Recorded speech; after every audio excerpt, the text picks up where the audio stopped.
Hello friend, তোমরা কেমন আছো? আশা করি ভালো আছো। আমিও ভালো আছি। এনজে ত্রিধা কিচেনে তোমাদের সবাইকে ওয়েলকাম। তো এই যে দেখতে পাচ্ছ, আমের আচার বানাচ্ছি। ঝড়ের থেকে আম পড়েছিল, তো প্রথমে তোমাদের মনে ছিল না পুরো ভিডিওটা দেখাবো। অনেক দিন ভিডিওটা দেখাতে পারিনি, কারণ বাড়িতে ছিলাম না অনেক অসুবিধার জন্য। তো ভাবলাম এখন অল্প অল্প করে তোমাদের সাথে একটু পরিচিতি বাড়াই। তো পরে মনে পড়লো যে যাই হোক এইটুকুই দেখিয়ে দিই, পরে অন্য সময় পুরো রেসিপিটা দেখাবো। তো দেখতেই পাচ্ছ আমার আমের আচারটা হয়ে গেছে। তো আমি এটাকে করেছি, আমটা ভালো করে ছুলে কেটে নিয়েছি 4 ফালি করে।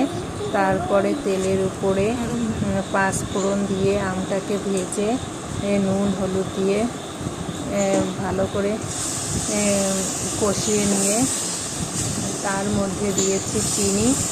আর চিনিটা ভালো করে গলে গেলে, এরকম আমগুলো গলে গেলে একটু